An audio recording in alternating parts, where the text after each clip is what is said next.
उजनी जलाशयाच्या भागात उष्माघाताने पक्ष्यांचा मृत्यू. कडाक्याच्या उन्हाचा फटका उजनी परिसरातील पक्ष्यांना बसतोय. अनेक पक्षी उष्माघाताने मृत्यू पडत असल्याचं चित्र करमाळ तालुक्यातील केतूर येथील उजनी जलाशयाच्या बॅकवॉटर परिसरात दिसतोय. गेल्या 15 दिवसात जलाशयाच्या काठावर अनेक बगळे व कार्कोच्या वर्गातील पक्षी मरून पडल्याचं आढळून आलंय.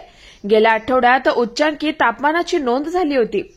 या काळात अनेक पक्ष्यांचा तडफडून मृत्यू झाल्याचं धरणाच्या पाणलोट क्षेत्रात मासेमारी करणारे मच्छीमार बांधवांनी निदर्शनास आणून दिलंय. कडाक्याच्या उन्हाचा मानवाबरोबरच पशुपक्ष्यांनाही फटका बसू लागलाय. यंदा पाऊस कमी झाल्यानं उजनीही 60% भरलाय. सध्या तर उजनी मृत साठ्यात गेला आहे. वाढते ऊन आणि उजनी जलाशयात कमी होत असलेल्या पाण्याचा फटका पक्ष्यांना बसतोय. उजनी जलाशयातील पाण्यामुळे दरवर्षी विविध जातींचे आकाराचे पक्षी येथे येत असतात. यंदा ऊन जास्त असल्यानं मागील 15 दिवसात 4-5 बगळ्यांचा मृत्यू झाल्याचं निष्पन्न झालंय. तापमान वाढीमुळे पक्ष्यांच्या विविध प्रवर्गातील पक्षी मृत्युमुखी पडतायत.